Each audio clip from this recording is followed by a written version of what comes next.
ॐ अज्ञानातिमिरान्धस्य ज्ञानाञ्जना शलाकया चक्षुरुन्मीलितं येन तस्मै श्रीगुरुवे नमः। श्रीचैतन्यमनोभीष्टं स्थापितं येन भूतले स्वयं रूपा कदा मह्यं ददाति स्वपदान्तिकम्। वन्देऽहं श्रीगुरु श्रीयुतपदकमलं श्रीगुरुं वैष्णवांश्च श्रीरूपं सग्रजातं सहगणा रघुनाथ नितं तं सजीवं साद्वैतं सवधूतं परिजनासहितं कृष्ण चैतन्य देवं श्रीराधा कृष्ण पादन् सहगणा ललिता श्रीविशाखान्वितांश्च नमो विष्णुपादाय कृष्णपृष्ठाय भूतले श्रीमते भक्ति वेदांत स्वामिनीति नामिने। नमस्ते सरस्वती देवे गौरवाणी प्रचारिणे निर्विशेष शून्यवादी पाश्चात्य देशतारिणे वंशाकल्पतरुभ्यश्च कृपा सिन्धुभ्यो एव च पतितानां पावनेभ्यो वैष्णवेभ्यो नमो नमः। नमो महावदन्नाय कृष्णप्रेमाप्तदायते कृष्णाय कृष्णचैतन्य नाम्ने गौरतिशे नमः। नित्यानंद नमस्तुभ्यं प्रेमानंद प्रदायिने कलो कल्मषनाश जन्नवापतये नमो नीलाचलो निवासाय नित्याय परमात्मने बलो भद्र सुपुत्रभं जगन्नाथाय ते नमः। हे कृष्ण करुणा सिंधु दीनबंधु जगत्पते गोपेश गोपिका कांतो राधा कांतो नमस्ते। तप्त कांचन गौरांगी श्री राधे वृंदावनेश्वरी वृषभानु श्रुते देवी प्रणमामि हरिप्रिये वृंदावै तुलसी देवै प्रियावै केशवश्च कृष्ण भक्ति प्रदे देवी सत्यवतै नमो नमः।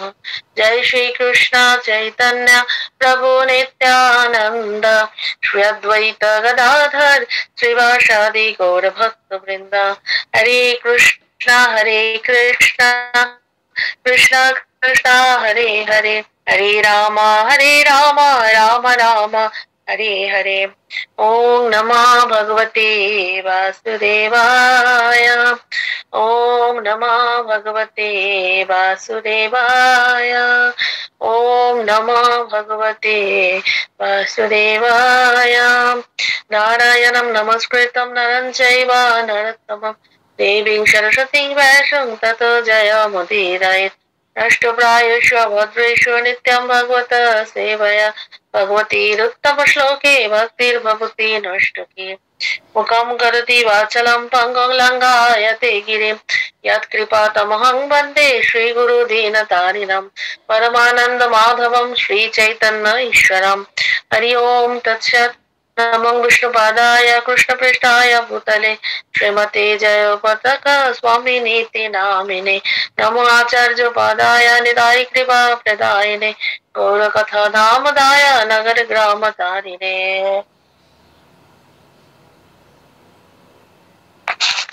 হরে কৃষ্ণ। সকল ভক্তবৃন্দ চরণে আমার সশ্রদ্ধ প্রণাম। আজকে আমরা ভগবদ গীতার 18 অধ্যায় অষ্টাদশ অধ্যায়ের 11 এবং 12 নম্বর শ্লোক আলোচনা করব। তো 11 নম্বর শ্লোকটা আমি পাঠ করছি।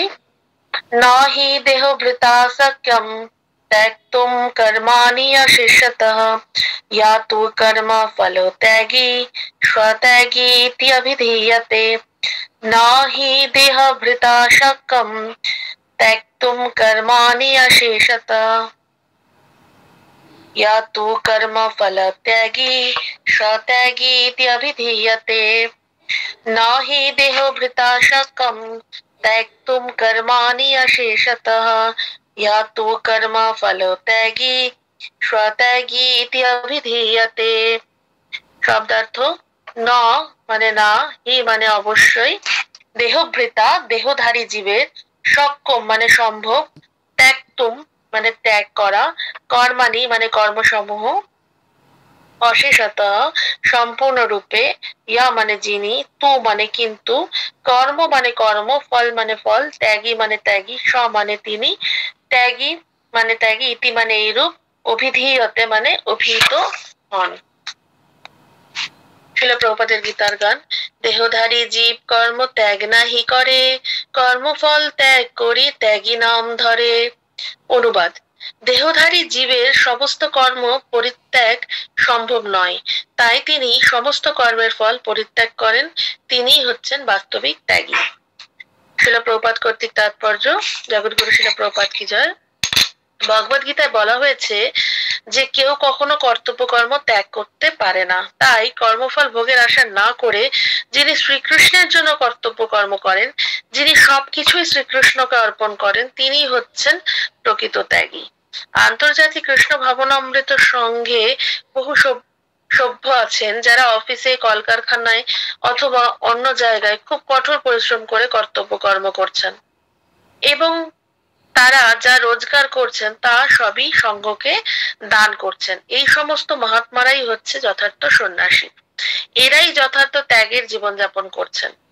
এখানে স্পষ্টভাবে দেখানো হয়েছে কিভাবে কর্মফল ত্যাগ করতে হয় এবং কি উদ্দেশ্য নিয়ে এই কর্মফল ত্যাগ করা উচিত।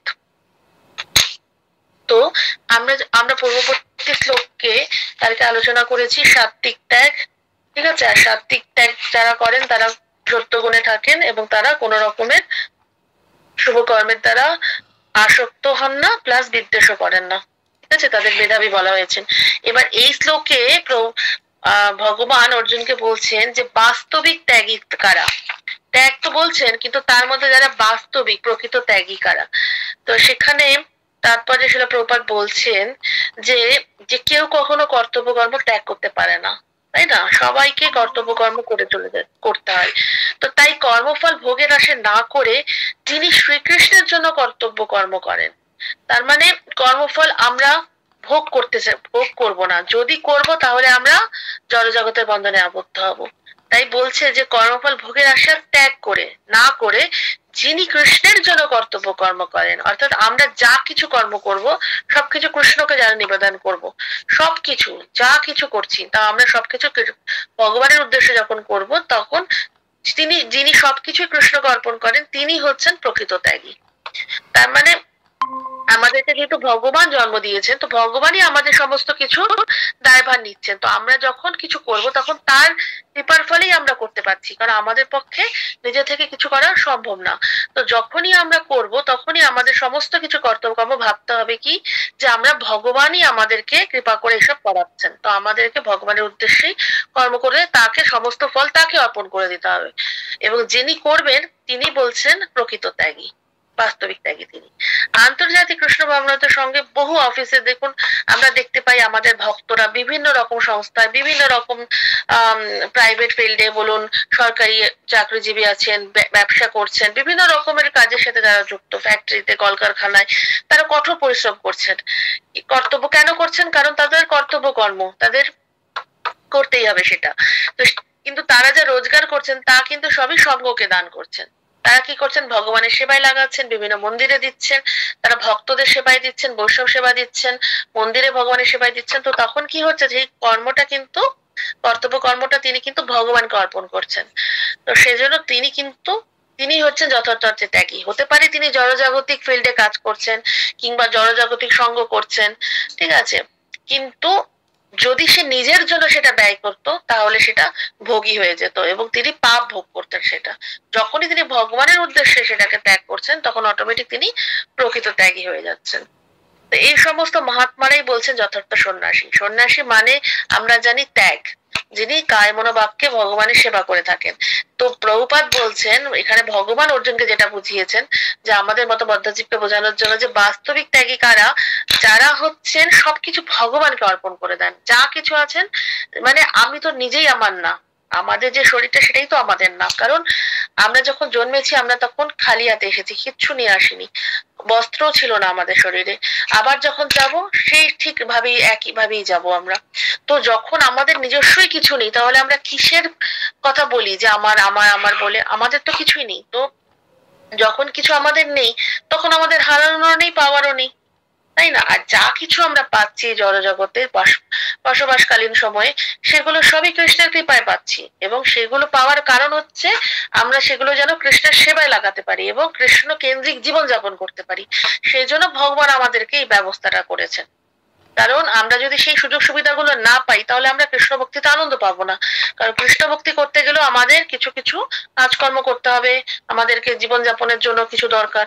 সবকিছুর জন্যই আমাদের ভগবানের সেবার জন্য আমাদের অর্থের দরকার, ভগবানের ধাম দর্শন করার জন্য আমাদের অর্থের দরকার, ভগবানকে প্রসাদের জন্য অর্থের দরকার, বৈষ্ণব সেবা দেওয়ার জন্য অর্থের দরকার, মন্দির নির্মাণ করার জন্য অর্থের দরকার। তো সবকিছুর জন্য আমাদেরকে ভগবান যা দিচ্ছেন সেটাকে ভগবানের কৃপা মনে করে আমাদেরকে গ্রহণ করে সেটাকে ভগবানকে অর্পণ করতে হবে, ভগবানের সেবায় সেটাকে লাগাতে হবে।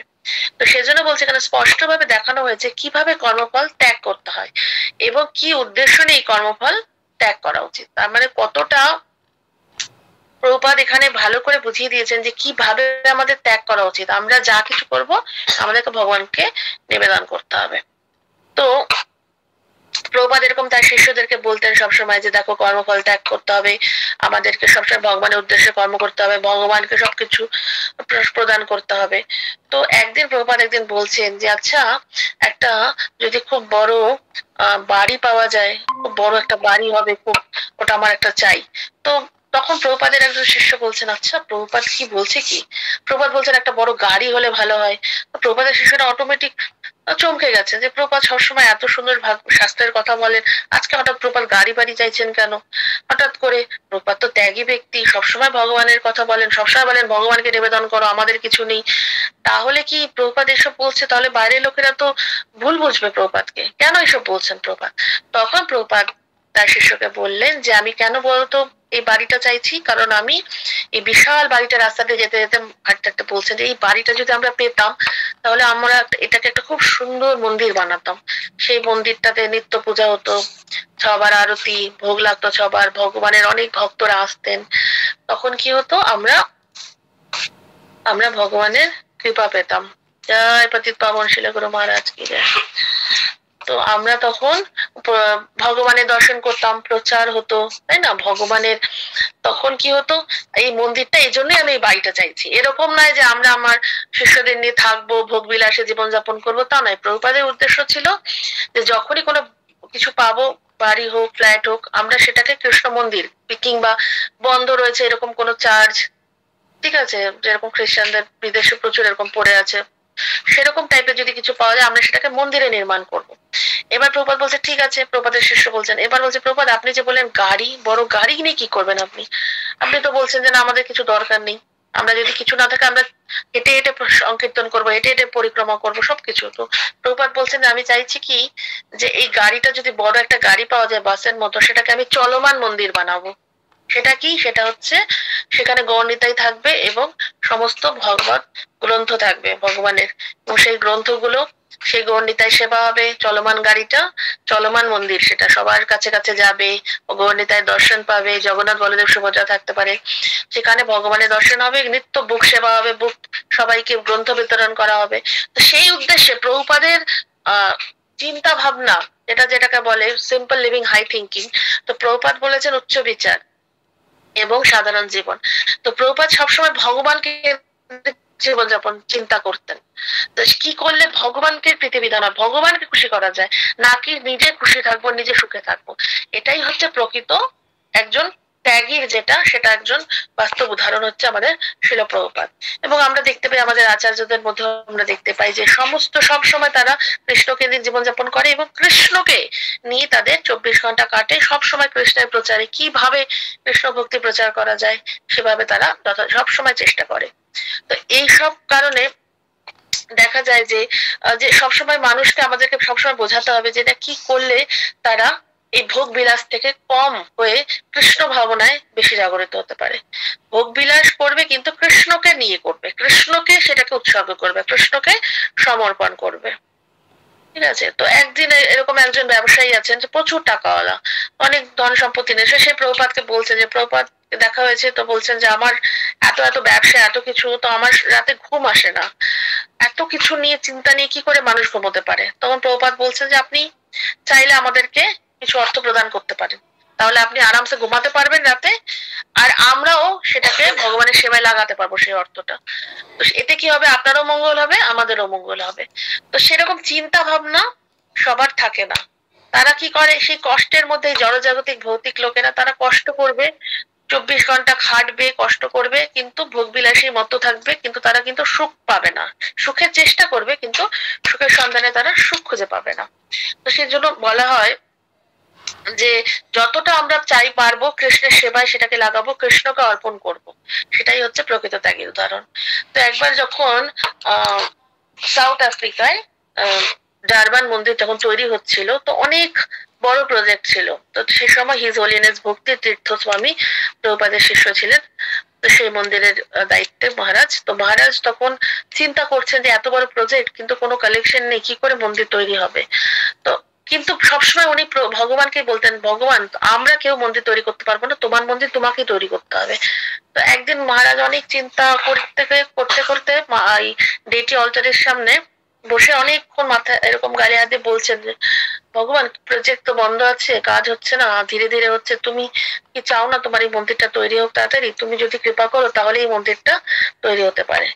তো এই মতো অবস্থায় কি হলো, হঠাৎ করে দুজন হাজবেন্ড ওয়াইফ আসছেন, এসে বলছেন যে কি হয়েছে। তো বলছেন, আচ্ছা এই মন্দিরের কে দায়িত্বে আছেন, আমি তার সাথে দেখা করতে চাই, তো আমি কিছু অর্থ প্রদান করতে চাই। তো বলছেন কেন? তো বলছেন, আমি কিছুদিন আগে একটা লটারি পেয়েছি, তো প্রচুর টাকা পেয়েছি, তো আমার তো এত টাকা দরকার নেই, আমাদের সমস্ত কিছু আছে, তো আমি চাইছি এমন একটা সংস্থাকে টাকাটা দিতে যেখানে খুব ভালো সেবা ভালো কাজে লাগানো হবে। তো আমি কিছুদিন আগে পেপারে পড়লাম যে ইসকন যে সংস্থাটা আছে সেখানে খুব ভালো ভালো উদ্দেশ্যে এই মানে খরচা করা হয়, ভালো কিছু করার জন্য এই সংস্থাটা চলছে। সেখানে খুব ভালো কিছু শেখানো হয়, মানুষের জন্য খুব ভালো ভালো জিনিস শেখানো হয়। তা আমি চাইছি এখানে আমি সেই অর্থটা প্রদান করি। তখন তাড়াতাড়ি করে সেই দৌড়ে গিয়ে ভক্তরা গিয়ে মহারাজকে ডেকে আনেন, এবং মহারাজকে ডেকে বললেন যে মহারাজ এরকম একজন এসছেন আমাদের মন্দির নির্মাণের জন্য টাকা দিতে চান। মহারাজ শুনে তো পুরো অবাক। তার মানে ভগবান নিজে স্বয়ং ভক্তের দুঃখ দেখে সে ঠিক পাঠিয়ে দিয়েছে কাউকে না কাউকে। তো ভগবানই পারেন সবকিছু, আমরা কেউ কিছু নিজে করতে পারি না। তো সেই ব্যক্তিরও তার মনের মধ্যে ভগবানই সেটা সৃষ্টি করিয়েছেন যে যে না তুমি ত্যাগ করো, তোমার এই যে অর্থ সেটা কিছুই না, তোমার তো এটা পাওয়া, কোনো কারণে লটারিতে পাওয়া মানে কি, সেটা তো আনএক্সপেক্টেড, নাও পেতে পারতো। তো এরকম টাইপের কিছু ভগবানও তার মধ্যে সেই বুদ্ধিটা প্রদান করলেন। ভগবানই সবকিছু বুদ্ধি প্রদানকারী। ভগবান প্রদান করলেন, তার সাথে সাথে মহারাজের যে আকুল নিবেদন ভগবান সেটাও শ্রবণ করলেন, এবং তার ফলে কি হলো, দুটো কাজই একসাথে হলো, এত পরিমাণে অর্থ পেয়ে গেল যে মন্দিরের কাজ আবার পুনরায় শুরু হলো, এবং ধীরে ধীরে সে কাজটা এগোতে লাগলো।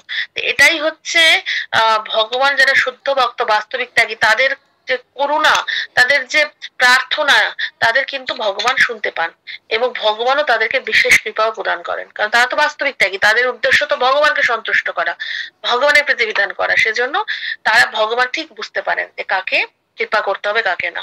যদি কেউ নিজের জন্য চায় কৃপা, নিজের উন্নতি বিধানের জন্য, ভগবান তাকে সেটাও প্রদান করেন, কিন্তু কি করে ভগবান তার থেকে দূরে সরে যান। যেরকম দুর্যোধনদেরকে ভগবান যা চেয়েছেন, ওরা প্রাচুর্য চেয়েছেন, অর্থ সম্পত্তি প্রপার্টি ভগবান তাদেরকে দিয়েছেন, কিন্তু ভগবান তাদের থেকে দূরে সরে গেছেন। পাণ্ডবরা কুন্তি মাতা তারা চেয়েছিলেন কৃষ্ণকে, সবসময় বলতেন ভগবান তুমি আমাদের সাথে থাকো। ভগবান কি করলেন, কৃষ্ণ তাদের সাথে থাকলেন, আর কি করলেন, তাদেরকে এই কষ্টের মধ্যে রাখলেন, কারণ কষ্টের মধ্যে কৃষ্ণ ভবিষ্যৎ কৃপা করে। তো সেক্ষেত্রে বলা হচ্ছে যে এই শ্লোকে আমরা এটাই বুঝতে পারছি যে মহাত্মারা যারা আছে যথার্থ ত্যাগী, তারা কিন্তু সমস্ত কর্তব্য কর্ম ভগবানের উদ্দেশ্যে ত্যাগ করেন, ঠিক আছে, অর্পণ করেন। 12 নম্বর শ্লোক, অনিষ্টম ইষ্টম মিশ্রম চ ত্রিবিধম কর্মণ ফলম ভবতি ভবতি অত্যাগিনাম প্রেত্য ন তু সন্ন্যাসিনাম কচ্চিৎ। अनिष्टम इष्टम मिश्रम च त्रिविधम कर्मण फलम भवति अगत्या अत्यागिनं प्रेत्य न तु सन्यासिनं कच्चित्। अनिष्टम इष्टम मिश्रम च त्रिविधम कर्मण फलम भवति अत्यागिनं प्रेत्य न तु सन्यासिनं कच्चित्। শব্দার্থ, অনিষ্টম মানে নরকগামী, ইষ্টম মানে দেবত্ব, মিশ্রম মানে মিশ্র, চ মানে অথবা, ত্রিবিধম মানে 3 প্রকার, কর্মণ মানে কর্ম, ফলম মানে ফল, ভবতি মানে হয়, অত্যাগিনাম মানে ত্যাগ রহিত ব্যক্তিদের, প্রত্য মানে দেহ ত্যাগের পর, ন মানে না, তু মানে কিন্তু, সন্ন্যাসিনাম মানে সন্ন্যাসীদের, কচ্চিৎ মানে কখনো। প্রভুপাদের গীতার গান, অনিষ্টা ইষ্ট বা মিশ্র কর্ম ফল হয়, কিন্তু সন্ন্যাসীর সেই কিছু ভোগ নয়। অনুবাদ, যারা কর্মফল ত্যাগ করেননি তাদের অনিষ্ট, ইষ্ট ও মিশ্র এই 3 প্রকার কর্মফল ভোগ হয়, কিন্তু সন্ন্যাসীদের উক্ত ত্রিবিধ ফল ভোগ করতে হয় না। শিলা প্রপাত কর্তৃক তাৎপর্য, জগৎগুরু শিলা প্রপাত কি জয়। শ্রীকৃষ্ণের সঙ্গে তার সম্পর্কের কথা অবগত হয়ে যে মানুষ কৃষ্ণ ভাবনাময় হয়েছেন তিনি সর্বদাই মুক্ত, তাই তাকে মৃত্যুর পর আর কর্মফল স্বরূপ সুখ বা দুঃখ কিছুই ভোগ করতে হয় না। অর্থাৎ এখানে ভগবান এই শ্লোকে বলছেন জীবের যে স্বরূপ স্থিতি, এখানে বলছেন যে এখানে ভগবান হাইস্ট শিক্ষা দিচ্ছেন, যে মূল শিক্ষাটা দিচ্ছেন যে সন্ন্যাসী যে ত্যাগী আর সন্ন্যাসীর মধ্যে যে কি শিক্ষা দিচ্ছে, যে ত্যাগী সন্ন্যাসীদের যে কি আচরণ, তারা কর্মফল ত্যাগ করে না, তারা অনিষ্ট ইষ্ট মিশ্র 3 প্রকার কর্মফল তাদের ভোগ করতে হয়, কিন্তু সন্ন্যাসীদের ভোগ করতে হয় না, এটা বলছেন। যারা কর্মফল ত্যাগ করেনি, তার মানে ত্যাগী আর সন্ন্যাসীদের মধ্যে পার্থক্যটা ভগবান বলছেন। যারা ত্যাগী আছে কিন্তু সন্ন্যাসী যারা, প্রকৃত ত্যাগী যারা, তারা কিন্তু কর্মফল ভোগ ভগবানকে দিয়ে দেন, সেজন্য তাদেরকে কোন রকমেরই এই অনিষ্ট ইষ্ট মিশ্র মানে হচ্ছে নরকের ফল বা দেবলোকের ফল বা মিশ্র ফল কোনোটাই ভোগ করতে হয় না। আর এটা হচ্ছে সন্ন্যাসী যারা, তারা হচ্ছে জীবের স্বরূপ স্থিতি এবং এরা নিরাপদ স্থিতি, এটাকে বলে নিরাপদ স্থিতি, যেটাকে সন্ন্যাসী লেভেলটা বলছে। তো আমাদেরকে সবসময় এটাই ভাবতে হবে যে আমাদের বলে কিছু নেই, ঠিক আছে, আমার বলিতে প্রভু আর কেউ নেই। তো সেই জন্য ভগবান যদি মালিক হন তো ভগবানের সবকিছু, তার মানে আমরা যে রয়েছে আমরা ভগবানের নিত্য দাস, তো সেক্ষেত্রে আমাদেরকে সবকিছু ভগবানকে অর্পণ করতে হবে, কারণ আমরা ভগবান থেকে এসেছি, ভগবানই আমাদেরকে সবকিছু আমাদের পোষণ করবেন। তো শ্রীকৃষ্ণের সঙ্গে তার সম্পর্কের কথা অবগত হয়ে যে মানুষ কৃষ্ণ ভাবনাময় হয়েছেন তিনিই হচ্ছেন মুক্ত।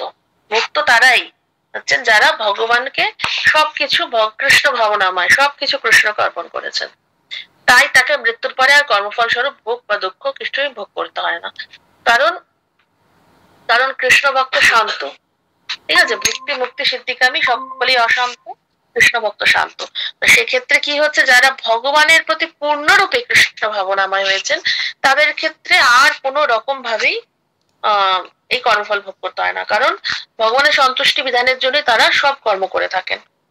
আর সন্ন্যাসীদের ক্ষেত্রে স্পেশালি কখনোই তাদের কর্মফল ভোগ করতে হয় না, কারণ তারা হচ্ছে মুক্ত পুরুষ, মুক্ত আত্মা, তারা কায় মনোবাক্যে ভগবানের সেবা করছেন, এবং শুধু সেবা করছেন নয়, তারা মানে তারা সব সময় সংযমী, তারা সবকিছুতে, তারা প্রত্যেকটা তাদের ইন্দ্রিয়কে কন্ট্রোল করতে পারেন, তারা সব সময় অপরের দুঃখ দূর করার জন্য সবসময় সেবা করে থাকেন, কৃষ্ণ প্রচারে, কৃষ্ণ ভক্তি প্রচারে নিজেও আচরণ করেন এবং অপরকে তিনি দ্বারা প্রচার করেন, সেজন্য তারা মুক্ত আত্মা, মুক্ত জীব। এবং এই যে আমাদের যে জীবের যে বদ্ধ জীবের যে দুর্দশা, যেটা জন্ম মৃত্যু জরা ব্যাধি, এই যে কৃষ্ণ বিস্মৃতি যেটা বলছে, কৃষ্ণকে ভুলে যাওয়া, এটা পরমেশ্বর ভগবানকে ভুলে যাওয়া, এই যে এই মনে রাখার কাজটা কিন্তু এই সন্ন্যাসীরা করেন, আমাদেরকে মনে করিয়ে দেন। তারাই হচ্ছেন ভগবানের সাথে আমাদের যে সম্পর্কটা যেটা বিচ্ছিন্ন হয়ে গেছে সেটাকে যোগসূত্র তৈরি করেন। তো সেজন্য বলছে যে এই জীবের যে সবচেয়ে জঘন্যতম দুর্দশা কি, এই যে কৃষ্ণ বিস্মৃতি, আমরা ভগবানকে ভুলে গেছি। কেন ভুলে গেছি? কারণ আমরা নিজেদেরকেই মালিক ভাবছি আমাদের, কিন্তু আমাদের যে প্রকৃত মালিক ভগবান পরম পিতা, তাকে ভুলে গিয়েছি। তো সেটাকে আমাদেরকে মনে করিয়ে দিচ্ছেন কারা? সন্ন্যাসীরা।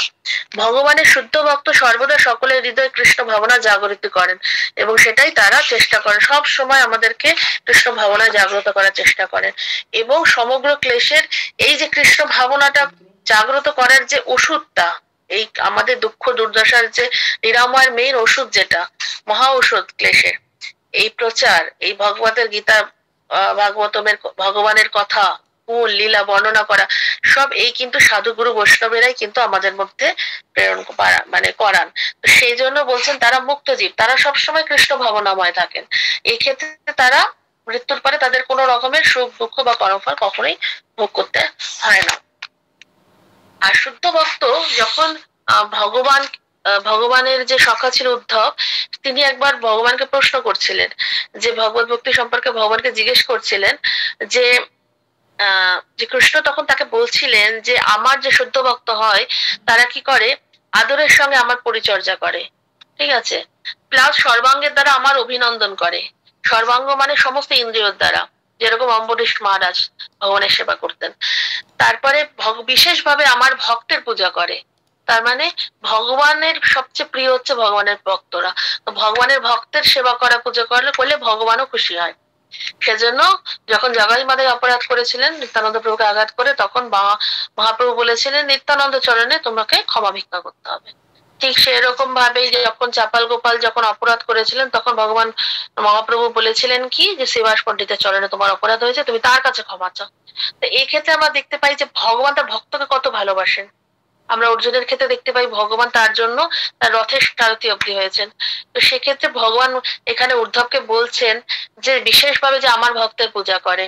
গোপীরা কিভাবে ভগবানের পুজো করতেন, সেজন্য গোপীর পদরেণু ভগবান মাথায় ধারণ করেন। ভগবানের একবার যখন খুব শরীর খারাপ হয়েছিল, জ্বর হয়েছিল, ভগবানকে পদরেণু দিতে হবে, মানে ভগবানকে পায়ে ধুলি দিতে হবে, কেউ দিতে নারাজ। তখন গোপীরা বলছেন যে যদি আমাদের এই পদধূলিতে যদি আমাদের কৃষ্ণ ঠিক হয়ে যায়, তো আমাদের দিতে কোনো অসুবিধা নেই। এ হচ্ছে শুদ্ধ ভক্তি, অনন্যা ভক্তি। তো ভগবানকে যে ভালোবাসে, ভগবানের জন্য সবকিছু করতে পারে, ঠিক আছে। তো সেরকম ভাবে বলছেন, তো ভগবান বলছেন আমার ভক্তের পূজা করা। ভগবানকে যেরকম ভক্তরা ভালোবাসে, ভগবানও সেরকম ভক্তদেরকে খুব ভালোবাসেন, তার জন্য সবকিছু করতে পারেন। নেক্সট হচ্ছে সমস্ত জীবকে আমার সঙ্গে সম্পর্কিত বলে মনে করা। যারা শুদ্ধ ভক্ত হবেন তারা সবসময় এটাই প্রচার করবেন, বা ভগবান তারা তাদের সমস্ত জীবের মধ্যে এটাকেই বোঝাবেন যে ভগবানের সাথে যে আমাদের যে সম্পর্কটা, যে আমরা কৃষ্ণের নিত্য দাস এবং ভগবান হচ্ছেন পিতা, আমরা তার সন্তান, এটাকে মনে করিয়ে দেওয়া। দেহের আমাদের খুব শক্তি আছে, সবকে ভগবানের বাক্যের দ্বারা আমার মহিমা কীর্তন করা। সব সময় আমাদেরকে ভগবানের স্তুতি করা উচিত, প্রার্থনা করা উচিত, কীর্তন করা উচিত, ঠিক আছে। মনকে আমাদের অর্পণ করা, আমাদেরকে সমস্ত মন ভগবানকে অর্পণ করতে হবে, কারণ মনের কাজই হচ্ছে সংকল্প বিকল্প। সবসময় চিন্তা পজিটিভ নেগেটিভ ভাবতে থাকবে, কিন্তু আমাদেরকে ভগবানের সেবার মাধ্যমে মনটাকে অর্পণ করতে হবে। মনকে সবসময় ভগবানে যেন তেন প্রকারে না কৃষ্ণ মনো নিবেশ হয়, সব সময় আমাদেরকে কৃষ্ণকে মনটাকে দিতে হবে। আর সব রকম জড় ভোগ বাসনা পরিত্যাগ করা, যে কোনো ভাবেই এই জড় জাগতিক যা কিছু আছে ভৌতিক বাসনা কামনা সবগুলো থেকে পরিত্যাগ করতে হবে। সেটাই হচ্ছে একজন শুদ্ধ ভগবত ভক্তের লক্ষ্য, যে কিনা একজন ত্যাগী মহাত্মা, যে কিনা সন্ন্যাসী, যে কিনা শুদ্ধ ভক্ত, অনন্য ভক্তি করছেন, যে কিনা উত্তম অধিকারীর ভক্ত, তাদের মধ্যে এই লক্ষণগুলো পাওয়া যায়। এবং সেটা ভগবান উদ্ধবকে বলছেন যে আমাদেরকে সব সময় এই জিনিসগুলো যার মধ্যে রয়েছে তারাই হচ্ছেন একজন শুদ্ধ ভক্ত। তো সেক্ষেত্রে আমরা এখান থেকে এটাই আমরা বুঝতে পারছি দুটো শ্লোকের মাধ্যমে, যে আমাদেরকে সব সময় কৃষ্ণকে স্মরণ করতে হবে, এবং কৃষ্ণই হচ্ছে আমাদের সবকিছু। আমরা কোনো কিছু নিয়ে আসিনি, কোনো কিছু নিয়েও ইভেন যাব না। তো আমাদেরকে যখন ভগবানের কৃপার উপরেই নির্ভর করতে হবে, তাহলে আমরা ভগবানের সেবা কেন করব না, তাই না? মানুষ ভাবতে পারে যে না ঠিক আছে আমরা তো চলছি, কিন্তু সেটা আমরা যে কোনো সময় আমরা স্টপ হয়ে যেতে পারি। আমাদেরকে যে কোনো সময় আমাদেরকে ভগবানের কৃপায় আমাদেরকে অনেক কিছু আমাদের বিপদ আসতে পারে, কিন্তু আমরা যখন ভক্তি করব তখন সেই বিপদগুলো ভগবানের কৃপায় সেগুলো ধীরে ধীরে ধীরে ধীরে কমে যাবে, কেটে যায়। আর যেটা যারা ভক্তি পথে আছেন তারা ঠিক সেটাকে উপলব্ধি করতে পারেন। এবং প্রত্যেকের জীবনে এরকম কিছু এসছে বিপদ আপদ, কিন্তু সেটা কৃষ্ণের কৃপায় আমরা অনেকটা দেখতে পাই যে না, আমাদেরকে যেটা হওয়ার কথা সেটা হয় না। তো সেরকম আর যদি যারা সদ্গুরু বিভিন্ন প্রভুপাদের সান্নিধ্যে রয়েছে, প্রভুপাদের গ্রন্থের মধ্যে প্রভুপাদ আমাদের এত সুন্দর শিক্ষা দিচ্ছেন, তাহলে তো আর আমাদের চিন্তা করার কোনো কারণই নেই। তো প্রভুপাদের একজন শিষ্য, সে কি করছিল, ওরকম ভেলকিবাজি টাইপের, মানে ম্যাজিক টাইপের করে মানুষকে বুদ্ধ বানানোর চেষ্টা করছিল। মানে সে অসৎ সঙ্গ করে ফেলেছিল, জড়জাগতিক অসৎ সঙ্গ করার ফলে সে কি করতো, বাইরে গিয়ে ওই বিভিন্ন অষ্টাঙ্গ যোগের মাধ্যমে নিজেকে শূন্যে উপরে তুলে দিত। এরকম করা যায়, বিদেশে হয়। তো আস্তে আস্তে উপরে উঠে যেত, নিচে হয়ে যেত, নিচে নেমে যেত, বিভিন্ন রকম পয়সা ঢুকিয়ে দিত কানের মধ্যে দিয়ে, মুখ দিয়ে বেরো করতো, এরকম টাইপের কিছু ম্যাজিক করতো। তো হঠাৎ করে কেউ একজন প্রভুপাদের শিষ্য খবর পেয়ে বলেন যে প্রভুপাদ এই কিন্তু বাইরে গিয়ে এইসব করছে, এবং আমাদের ধীরে ধীরে ইসকনের বদনাম হয়ে যাবে, এবং আপনি এটা কিছু করুন, এবং আপনি পারলে ওকে বের করে দিন এবং কঠোর শাস্তি প্রদান করুন। তখন প্রভুপাদ বলছেন যে দেখো, সে তো ভক্ত, সে তো ভক্তি করেছে, সে তো হরিনাম করেছে, এখনো সে করছে, কিন্তু সে মায়ার দ্বারা সে আক্রান্ত হয়েছে। ঠিক আছে, তাকে করতে দাও, একদিন দেখবে সে বুঝতে পারবে, ঠিক বুঝতে পারবে। কারণ ভগবান, আমরা কিন্তু কেউ কিছু করার না, যা কিছু করার ভগবান করাচ্ছে, তার কর্মের, তার কর্মফলের মধ্যে সেটা রয়েছে, তাই সে এটা ভোগ করছে। তখন সবাই তো রেগে যাচ্ছে, সবাই বলছে না প্রভুপাদ এটা আপনি কিছু করছেন না, এটা খুব খারাপ হচ্ছে, আপনি একটু শাস্তি দিন, শাস্তি দিন। প্রভুপাদ বলছেন আমি শাস্তি দেওয়ার কেউ না, কারণ স্বয়ং মহাপ্রভু জগাই মাদাই এত অপরাধ করার ফলেও নিত্যানন্দ প্রভু তাকে ক্ষমা করে দিয়েছেন। কারণ যখন ভগবান তাকে কৃপা করবেন, আমি করার কি? জগাই মাদাইয়ের মতো এত অপরাধ করেও তারা ক্ষমা পেয়ে গেছেন, সে তো এমন কিছু করেনি, সে বুঝতে পারবে।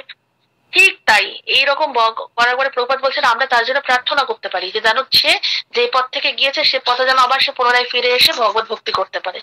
তখন সবাই মিলে তার জন্য প্রার্থনা করলেন।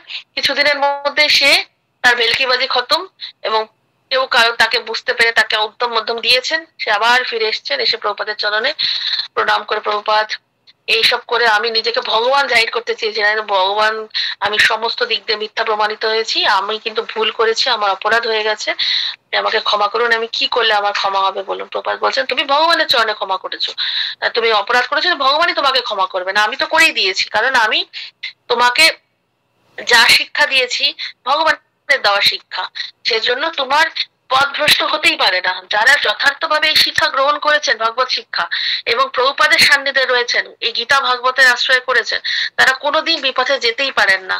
যদিও যাবেন তাদের কর্মের কারণে, আবার ঠিক যদি তাদের ভালো কর্ম থেকে থাকে, সুকৃতি থাকে, গুরু বৈষ্ণবের কৃপায় আবার তারা রিটার্ন আসবেন, এবং আসতেই হবে তাদের।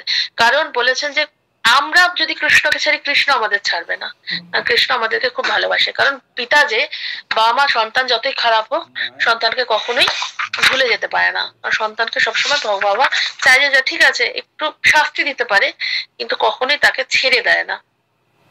সেভাবেই আমাদেরকে বুঝতে হবে যে যথার্থভাবে কারা মুক্ত, এবং এই দুটো শ্লোকের মধ্যে এটাই বোঝানো হয়েছে যে প্রকৃত ত্যাগী কারা এবং প্রকৃত সন্ন্যাসী যারা, তারা কর্মফল ভোগ করে না, তাদের কোনো রকমের দুঃখ কষ্ট কিচ্ছু ভোগ করতে হয় না, মৃত্যুর পরে তারা সুন্দরভাবে কৃষ্ণ ভাবনাময় জীবনই যাপন করতে পারে। তারা কৃষ্ণ ভাবনাময় জীবন থেকেই তারা গিয়েছেন, তাদের একমাত্র চিন্তাই ছিল কৃষ্ণ সেবা। এখানে একটা আমি খুব সুন্দর পড়ছিলাম সকালে, একটা খুব সুন্দর কথা।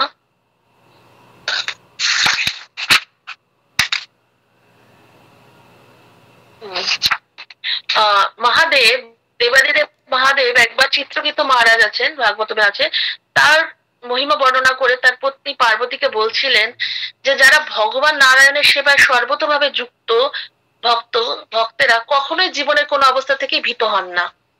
তাদের কাছে স্বর্গ, মুক্তি এবং নরক সকলই সমান, কারণ এই প্রকার ভক্তেরা কেবলমাত্র শ্রী ভগবানের সেবা অনুশীলনেই আগ্রহশীল হয়ে থাকেন। তারা কত সুন্দর কথা মহাদেব বলছেন, যে কিনা সর্বদা নিজেই কৃষ্ণ নাম করে থাকেন।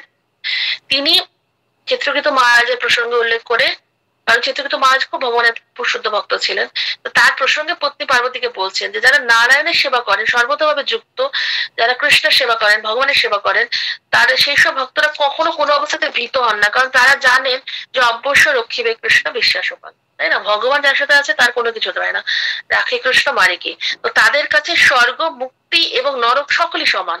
তাদের কাছে যেখানেই থাকুক, স্বর্গে থাকুক, নরকে থাকুক, মুক্তি হোক, যা কিছু, তাদের কিচ্ছু, সবকিছু সেম তাদের কাছে। কারণ আমরা যেখানেই থাকি না কেন, কৃষ্ণ যাতে আমাদের সাথে থাকে, কৃষ্ণের নাম যেন আমরা একটা করতে পারি, এটা ভগবত ভক্তের লক্ষণ। কারণ এই প্রকার ভক্তরা কেবল ভগবানের সেবা অনুশীলনে আগ্রহশীল হয়ে থাকেন। তাদের কি প্রার্থনা থাকে? যে কোনো পরিস্থিতিতেই আমরা যেন সেবা করতে পারি, আমাদেরকে যেখানেই রাখুক, নরকে রাখুক, নরকেও যেন আমরা ভগবানের সেবা করতে পারি, এটাই তাদের একমাত্র প্রার্থনা থাকে।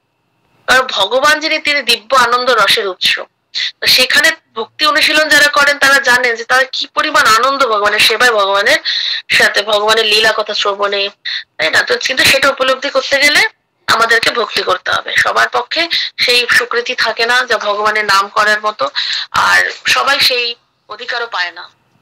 পূর্বজন্মের স্বীকৃতি প্লাস এই জন্মের কৃতকর্ম সবকিছুর উপরে ডিপেন্ড করে আমরা ভক্তি করছি।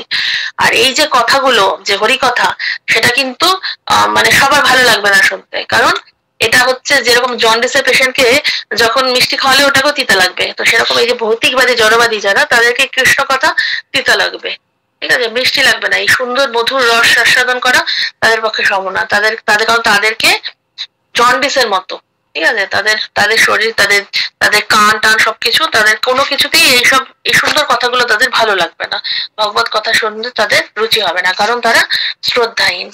তো সেরকম একবার ওই একজন মাতাজি বলছিলেন যে তিনি সায়েন্সের টিচার যে তার, সে বলছেন যে ফিজিক্সে, সে বলছে যে আত্মা বিশ্বাস করে না। সে বলে যে ডিএনএ থেকেই হচ্ছে জীবের সৃষ্টি হয়, জীবের জন্ম মৃত্যু হয়, এটা বলেন। তো সেই ক্ষেত্রে আমাদের একজন প্রভুপাদের শিষ্য আছেন, হিজ হোলিনেস ভক্তি চেতনা স্বামী, তিনি বলছেন যে তোমার টিচারকে তুমি বেশি কিছু বলার দরকার নেই, কারণ সে শ্রদ্ধাহীন। তুমি একটাই কাজ করবে, তার সামনে ওকে ওকে ওকে বলে যাবে, আর যদি পারো তাকে মাঝে মাঝে প্রসাদ খাওয়াও। কৃষ্ণের কথা বলার দরকার নেই, মাঝে মাঝে প্রসাদ খাওয়া, কারণ তিনি কৃষ্ণের কথা শুনবে না, সে আত্মাকেই মানছে না। সেজন্য তুমি ধীরে ধীরে প্রসাদ খাও, প্রসাদের গুণে ধীরে ধীরে ধীরে ধীরে তার মধ্যে কৃষ্ণ প্রেম জাগরিত হবে, এবং কৃষ্ণ প্রেম জাগরিত হলে তখন অটোমেটিক সে কৃষ্ণের কথা শুনলে, কৃষ্ণের গ্রন্থ পড়বে, প্রভুপাদের গ্রন্থ, ধীরে ধীরে তখন আত্মা কি পরমাত্মা কি সব বুঝে যাবে। গীতা পড়বে, গীতা সেকেন্ড চ্যাপ্টারেই বুঝে যাবে, ঠিক আছে। কিন্তু প্রথমেই যদি তার সাথে তর্ক বিতর্কে যাবে সায়েন্সে, টিচার বুঝতে চেষ্টা করবে না, কারণ তার মাথার মধ্যে ঢুকে গেছে যেটা, সেটা নিয়ে তিনি থাকবেন। তো সেই ক্ষেত্রে তাকে বোঝানো হলো তুমি তাকে প্রসাদ পাওয়া, আর প্রসাদ পেয়েই শিল প্রভুপাদ কত কত সায়েন্টিস্টকে, কত কত এরকম উল্টাপাল্টা দিমাগ যাদের ছিল ব্রেন, তাদেরকে ঠিক করে দিয়েছেন প্রভুপাদ। তো প্রভুপাদ এটা জানে যে প্রসাদের একটা বিশাল পাওয়ার রয়েছে, শুদ্ধ ভক্তদের একটা তো পাওয়ার রয়েছেই, প্লাস প্রসাদের একটা পাওয়ার রয়েছে। একবার ইয়েতে ডারবান মন্দিরে, তো একবার কি হয়েছিল, ওখানে ইসকনকে ইয়ে করা হবে, মানে তৈরি করা হচ্ছিল, যখন ইসকনকে প্রতিষ্ঠিত করা হবে, তখন তার ইয়ে রেজিস্ট্রেশন করার জন্য যখন গিয়েছে, তখন সেখান থেকে বলছেন না, ইসকন ইন্টারন্যাশনাল সোসাইটি সেখানে বানানো হবে না, সেখানে আপনারা এটা করতে পারেন, south Africa society for Krishna consciousness, মানে স্যাসকন বলতে পারেন, বানাতে পারেন। তখন প্রভুপাদের শিষ্য যে গিয়েছিলেন, তিনি বললেন না না, এটা তো আমাদের সারা পৃথিবীব্যাপী একই নামেই রেজিস্ট্রেশন হবে। তখন তখন প্রভুপাদের শিষ্য তর্ক করলেন না, বলছে না না, এটা সম্ভব না, যে মানে যে রেজিস্ট্রেশন অফিসে বলছে না সেটা সম্ভব না। তখন ফট করে ওনার মাথায় এলো যে প্রভুপাদ তো বলেছেন যে প্রসাদে মানুষের কৃপা পায়, একটা কাজ করি, ওই হাতের নাড়ু বানানো ছিল প্রসাদের, মানিয়ে নিয়ে গেছিল টিফিন বক্সে, সেটা হাতে দিয়েছেন ওনাকে, যেই উনি গ্রহণ করেছেন, দিব্য চেতনা তার ফিরে এলো। হঠাৎ করে কি হলো, ওকে ওকে ওকে আপনারা করতে পারেন ইসকন নামে। তার আগে কিছুতেই তারা রাজি হচ্ছিল না। তো সেটাই হচ্ছে প্রভুপাদের বিশাল গুণ, যে প্রভুপাদ যেটা বলে গেছেন, যা কিছু বলেছেন আমাদের শাস্ত্রের মাধ্যমে বলুন, তার শিষ্যদের মাধ্যমে আমরা যা কিছু শ্রবণ করছি, যা কিছু করছি, এইগুলো সবকিছু যদি আমরা ঠিকঠাক ভাবে মানে নিজেদের মধ্যে সেগুলোকে আচরণের মাধ্যমে রিয়ালাইজ করতে পারি, তাহলে আমাদের জীবনে এই জন্যই কৃষ্ণ ভক্তি এবং কৃষ্ণের কৃপা পাওয়া সম্ভব, এবং ভগবত ধামও যাওয়া সম্ভব। প্লাস যদি আমরা নাও যাই, যেখানেই যে পরিস্থিতিতে থাকি না কেন, আমরা কৃষ্ণকে যেন স্মরণ করতে পারি, সেই অবস্থাটা ভগবান আমাদেরকে ঠিক করে দেবেন। এই দুটো শ্লোকে আজকে আমরা এটাই বুঝতে পারলাম। সকলকে অসংখ্য ধন্যবাদ। শ্রী শ্রী নৃসিংহং স্তোত্র নৃসিংহং কবচং বক্ষ্যে প্রহ্লাদেনাদিতাং পুরা সর্বরক্ষকরং পুণ্যম সর্বোপদ্রবনাশনম সর্বসম্পৎকরং চৈব সর্বমোক্ষপ্রদায়কম ধম্মানি সিংহ দেবসং হেম সিংহাসনস্থিতম বিপিতাসং শ্রীনারায়ণং শরদেন্দু সমপ্রভম লক্ষলিঙ্গিতাপমঙ্গং বিভূত বিরূপাশ্রিতম চতুর্ভুজং কমলাঙ্গং স্বর্ণকুণ্ডিল শোভিতম সরজশোভিতারস্কং রত্নকেওরমুদ্রিতম তপ্ত কাঞ্চন শঙ্খসং পিত নির্মলবাসনম ইন্দ্রাদিসুরমৌলিষ্ঠ স্ফুরমানিকদীপ্তিভি বিরাজিত পদদন্দক শঙ্খচক্রাইতিভি গরুৎমতা চ বিনাদ স্তোমানম মুদানিতম শরীত কমল সম্ভাসংকৃতা তু কবচপথে নৃসিংহমে শিরপাত লোকরক্ষত সম্ভব সর্বগোপী বস্তাত বাস ফলং বিরক্ষত ধ্বনিম নৃসিংহমে দিশো পাতু সোমস জাগ্নিলোচনা শ্রীতং মে পাতু নিহরি মনিরুস্তদে প্রিয় নাশাম সিংহনস্ত মুখং লক্ষ্মী মুখ প্রিয় সর্ববিধ পাতু নৃসিংহবাসনং মম ভক্তং পদিন্দবদনং সদা প্রহ্লাদ বন্দিতা নৃসিংহ পাতু মে কন্তং স্কন্ধ ভূতিতনন্ত কৃত দিব্যাস্ত্র শোভিত ভুজ নৃসিংহ পাতু মে ভুজ করো মে দেব परत सदृश्य पत सर्वतः हृदंग जोगी शब्दश्च निवासं पत मे हरि मध्यं पत हिरण् नक्ष भक्ष कुखे विदारणः नाभि मे पत निहरि शराभि ब्रह्म संस्तुतः ब्रह्मांड कोटे कटं जश्व पत मे कटिं गुज्जं मे पत गुज्जनां वंचनां गुज्जरपुत्रिक उरुमुन भव पत जनन नरप्रतीक जंगे पत धर्मत जौशनिकेश्वरी सुरराज्य प्रद पत पाद मे निहरिश्वर सहस्र शिष्य पुरुष पत मे सर्वशस्तनम महाग्र पर्वत पत महावीर जग्नितः महाविष्णु दीक्षानितो महाजलन्तनग्नतो पश्चिमे पत सर्व दिशि में सर्वतोमुख निशोपत भाय शोभंकुशन विग्रह ईशानां पत भद्र में सर्वमंगलदायक संसार भय पत मृत मृत्यनिकेश्वरी इदं निश्चिकवचं प्रह्लादमुखवन्दितं भक्तिमानया पतनयितं सर्वपापै प्रमुच्यते कृतबन्धनमल्लोके दीर्घायुपजायते यं यं कमयते कमं तं तं प्राप्नोति असंशयम् सर्वत्र जयमाप्नोति सर्वत्र विजयी भवेत् ब्रह्मान्तरिक्षदिव्यानां ग्रहाणां विनिवारणं वृश्चिकरुगसम्मतं विशापरणं परं ब्रह्मराक्षसक्षणं दूरशरणकारणं पूजेवतलपत्यवा कवचं लिखितं शुभं करमूलधृतं जनकसिद्धिः कर्मसिद्ध्यः देवासुरमनुष्येषु संशयमजौ लभेत् एकशतं त्रिशतं जपतिनियतनः सर्वमङ्गलमङ्गलं मुक्तिं मुक्तिं च विन्दति रात्रिक्षतिसहस्राणि पथि शुद्धातनं नृणां कवचस्य मन्त्रस्य मन्त्रसिद्धि प्रजायते अनेन मन्त्रराजेन कृष्णपुष्पनिमन्त्रणं तिलकं विन्यसे जस्तु तस्य ग्रहमं हरे त्रिवारं जपमानसुतु दन्तं वारविमन्त्र च प्राश्रयित जीवनमन्त्रं निःश्वधनमाचरत् तस्य जेचस्य कुक्षि सम्भवः गर्जन्तं गर्जन्तं निजभुजपतलं स्फुटन्तं हतन्तं रूपन्तं तापयन्तं दिवि भुवि दितिजं क्षेपयन्तं क्षिपन्तं क्रन्दन्तं रोषयन्तं दिशि दिशि शततः शरत भरन्तं भिक्षन्तं पूर्णन्तं करणिकरशते दिव्य ऋषिगं नमामि इति ब्रह्मांड पुराण प्रहलाद महाराज संपूर्ण कवचावली। जय भक्ति विघ्न विनाशक नरसिंह भगवान की जय। भक्त शिरोमणि प्रहलाद महाराज की जय। पतित पावन गुरु महाराज की जय। जगत गुरु शिल प्रभुपाद की जय। निताई गौर प्रेमानंद हरि हरि।